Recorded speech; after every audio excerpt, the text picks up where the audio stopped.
everybody. I just wanted to drop a video reviewing a rare device of mine. A friend gave it to me a few days ago. Basically, this is the ZTE Axon 7S. As you can see, some of the writing is in Chinese. That's because this device wasn't officially released in the U.S.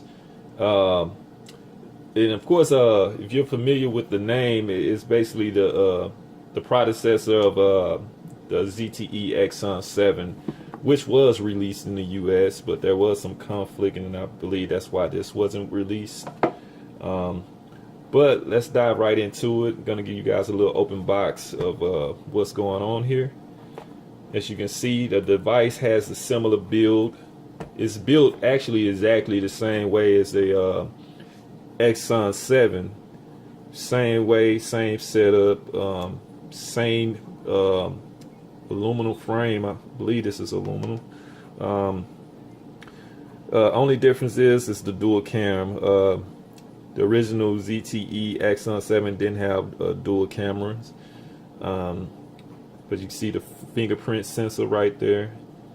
Everything else is there. And other difference is noticeable difference is this one packs a Snapdragon 821. The original packed a Snapdragon 820.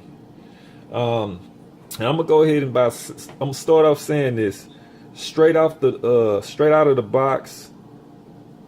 This device didn't. Besides the build, I was impressed by the build, but once I actually got to using the phone, I wasn't impressed. It was extremely buggy, and I mean, I just wasn't feeling it, to be honest. But after working with it, playing with it, and finding a few updates, I improved the phone a lot. I'm gonna just go ahead and power it on and dive right up into it instead of just blabbing on about it. Give you an idea. I was actually able, when I got this phone, it had Android 7 on it. I was able to update it to the Oreo 8.0. And the first time I updated it, it still was working like crap. But I figured out a way. I had to play with it a little bit more and reflash an older update and then just update it from the phone instead of side loading it, like with a lot of ZTE phones for some reason. Instead of side loading it, I ended up basically updating it straight from the phone. It picked up an update from the phone, and the phone has been working great since. So we're gonna just dive into it, and you know what? I'm gonna put it through a few stress tests, give you an idea what you're working with. Since it's a lot more stable, I couldn't do this in the beginning because the phone worked like complete crap.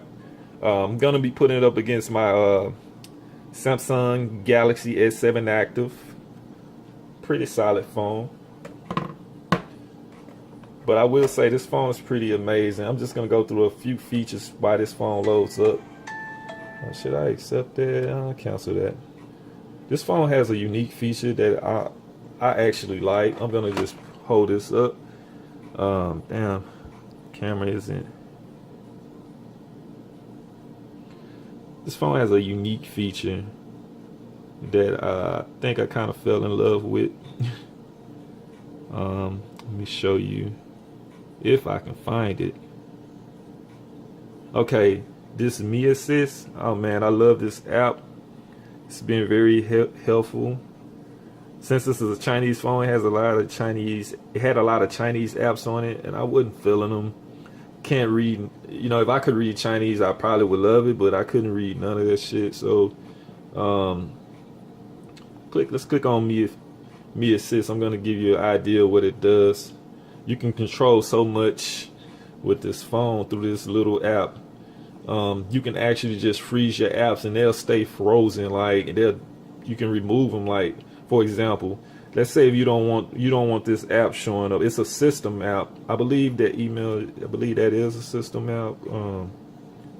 Not sure. It may be a system app. But let's say if you don't want it showing up, you just boom, you press freeze. continue, and you won't see that app anymore. You won't see it anywhere. I don't like that. Let me see. Let's try another one. I'm still kind of getting used to the phone, so bear with me. I'm gonna just go ahead and bring it back. Oh, and that was the original Chinese app. It was in Chinese letters, so I couldn't really navigate it very well. So I removed it. I froze it. What I can't find is the app that I just froze. Oh, okay, there we go.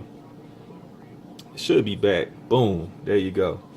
Phone, it has a lot of different functions. I don't want to review that in this video. I don't want to go through all that in this video, but just know that this phone has a lot of great functions. I wasn't able to check them all out because I've been super busy, but I just want to give you guys an idea of the phone's performance. So I'm going to put it on a stress test right now. We're going to use Geekbench 4. Let me remove this box out of the way. Oh, boom. There are some of the accessories right there. Move that out of the way though.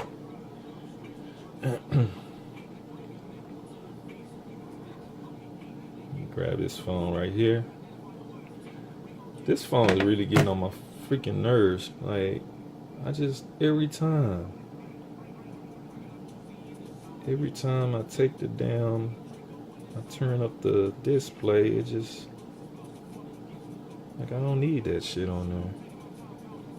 Okay, let me turn this on. Okay. Let's go ahead and start this shit. There you go.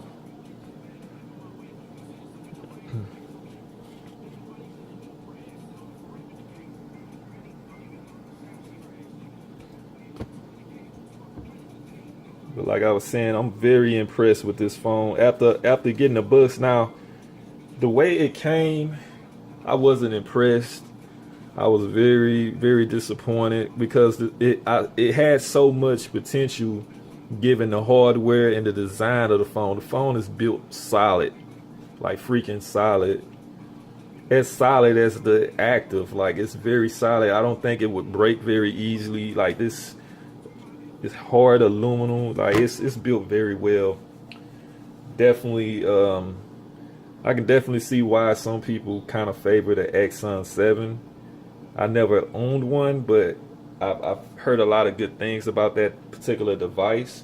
So I was very impressed by the design of this device and the hardware that it packed, but it just wasn't working to its potential.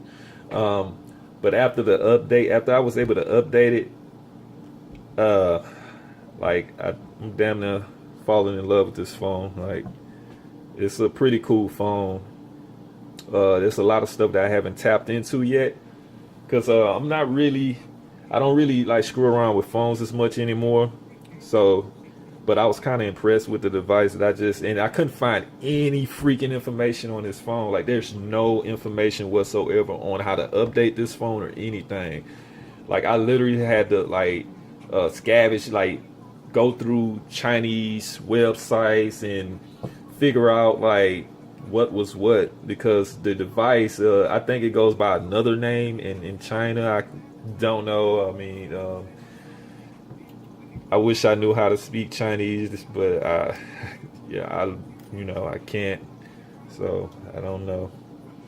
But yeah, I was very impressed after I updated. Let's see how this device performs.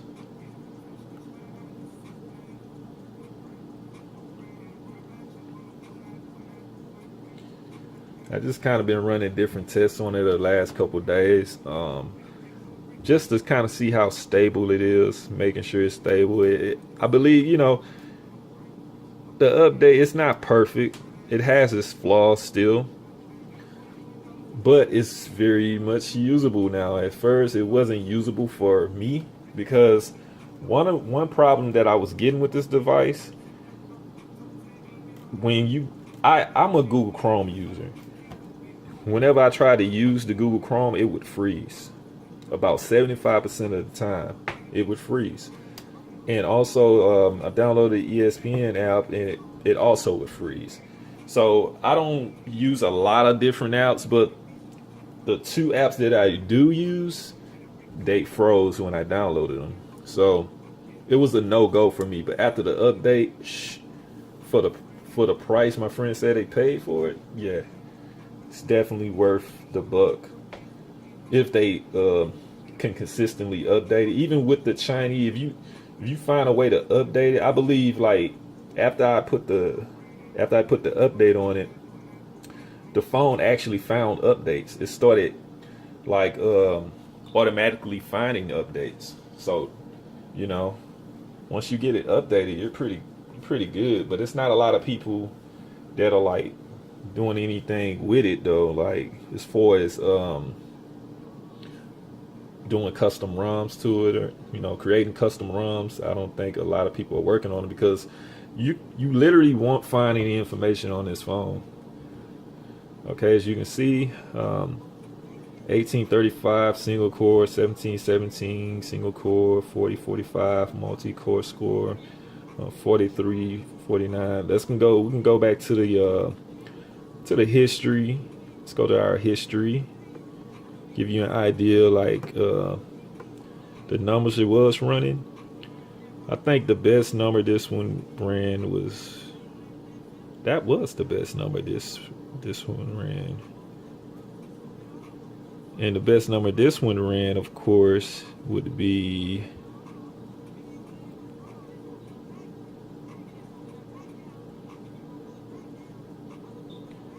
$44.46, I think.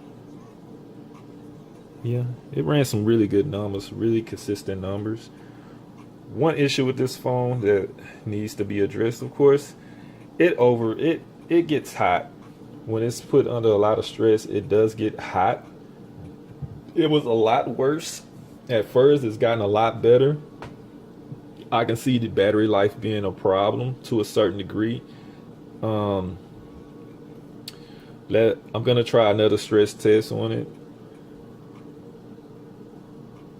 Antutu, whatever that is, benchmark. We're gonna try that. Okay. My Corneral Cruise app. It's time for another cruise. Let me see. Where is it? Where is it? Boom, there you go.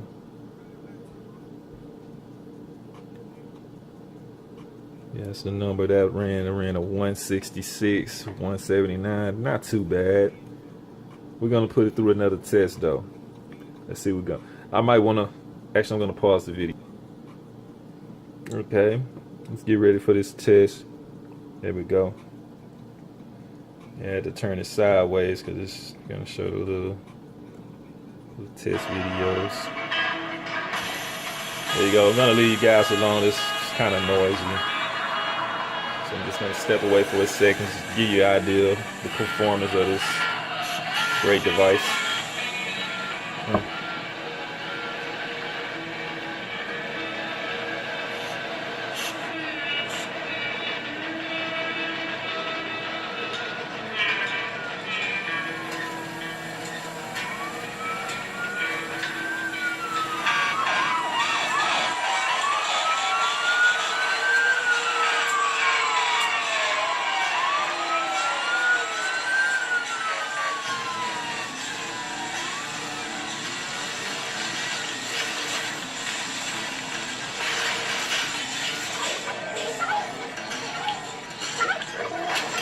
Yeah.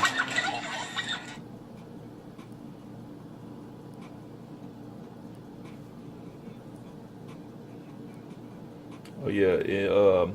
For all you have questions, if anybody have questions if this phone will work in the U.S., I'm gonna actually gonna drop my SIM card in, my Cricket SIM card. Kind of show you guys how it performs as well. So Just gonna let the stress test complete. Then I'm gonna pop this SIM card up in there and show you what it's working like, numbers I'm running.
So as you can see, not the best numbers, but hey, for the price, you know, under 200 bucks, you can't beat that performance.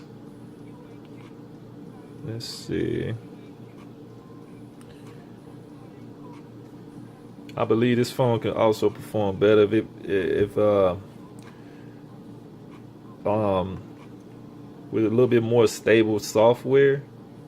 You know, because also got to keep in mind this device wasn't designed for the U.S. market, but after the updates, they went ahead and updated it, and it's very usable. Like, it's very usable.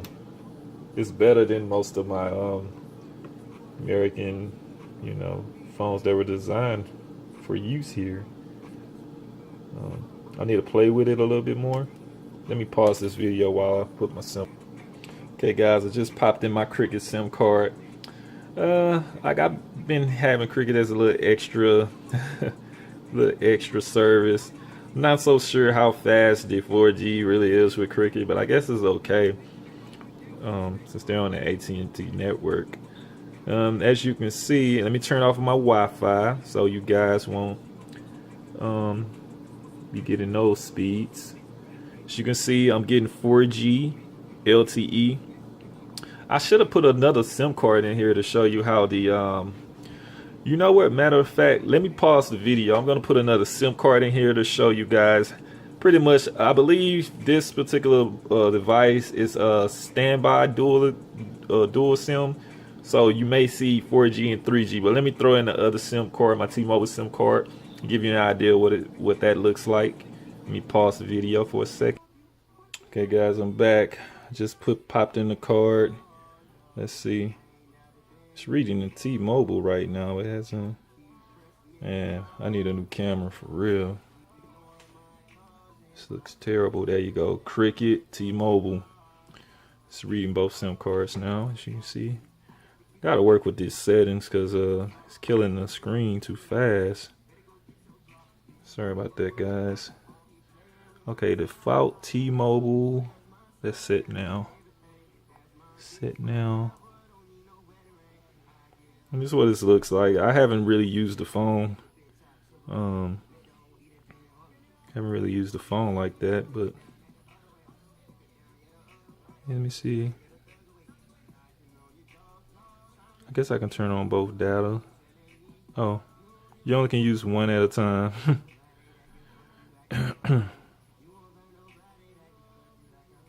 Yep, that's what it appears. SIM card for calling. Oh, but that's a unique function. I'm sorry, guys. Like, I've never really used a dual SIM device before, so I guess default calling would be SIM 2 or. But these are just some of the options. I'm just gonna let you guys look at some of the options. And as you can see, that 4G just for one device or both devices. For some reason, I remember it showing both of them, but for some reason this one isn't showing both. I don't know why. Okay, let's see.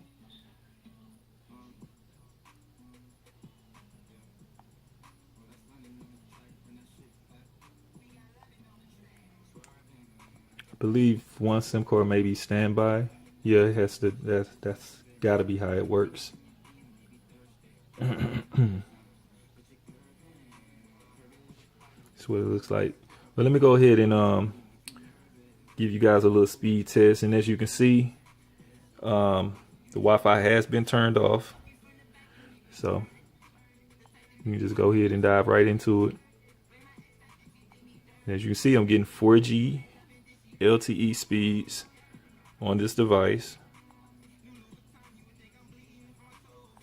Why does it ask for all these damn permissions? Jeez, just get to the fucking point. What the hell is this? Enable network signals. Why would I need that? You now have the option to use a single connection, which is best for testing, Oh geez, just get to the, they add all this extra shit. Okay. AT&T wireless.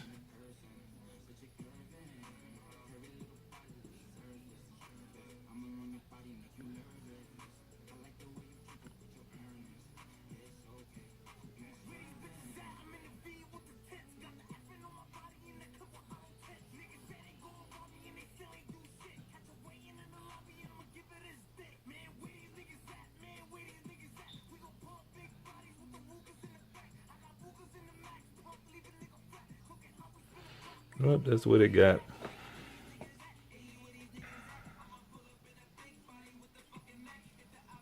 Sorry about the camera quality. I need to upgrade.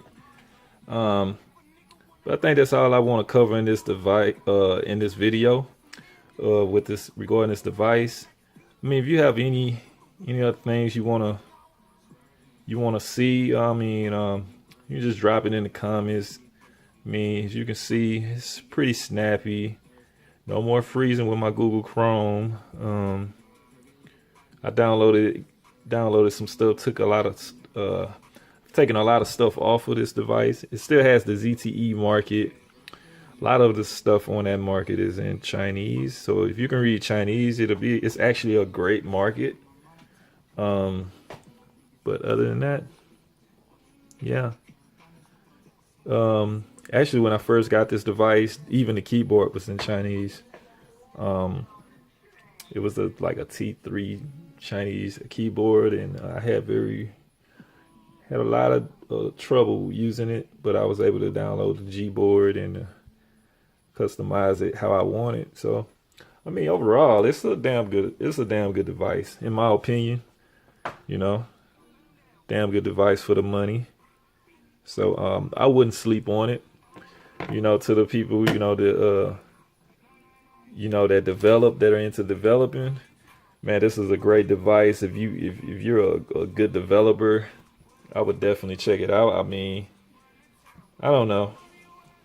I'm not that techie, but I'm too simple to really dictate on what's worth developing or not.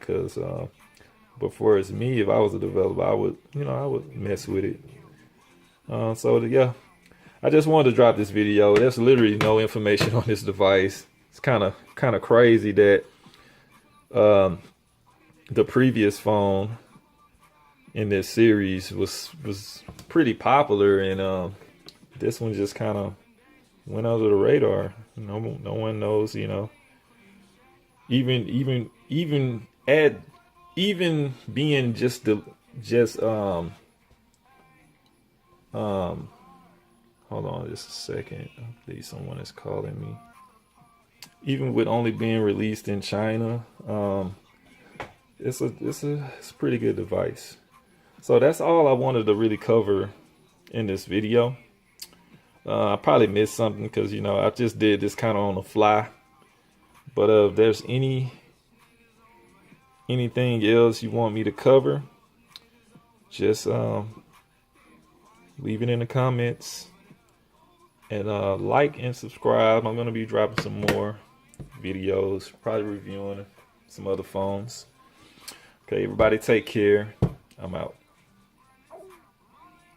Hey guys, before I leave, I just wanted to make another quick video real fast. I just found another cool feature that I need to share with you guys. Actually, if you click right here, let's see, you click right there, you see you have an option where you can, you know, add a guest account to it. I just thought that was pretty cool. You know, and I can see that working very great if you want to, you know, if somebody needs to use your phone, like a family member or something, or even if you're trying to help out a stranger that needs to use the phone, you can just switch over to the guest account, and that way your information or your data, anything regarding your personal stuff won't be at risk.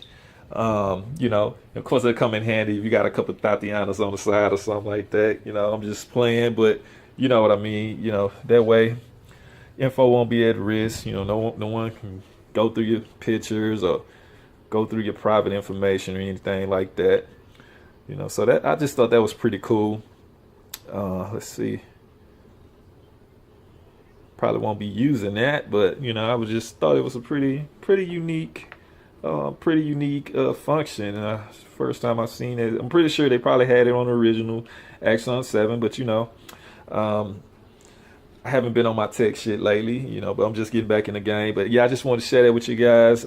Please like and subscribe. If you have any other questions or anything regarding this particular model phone, please just leave me a comment, and or if it's another video you want me to drop on it, you know, just let me know, and I'll see what I can do. All right, take care, guys.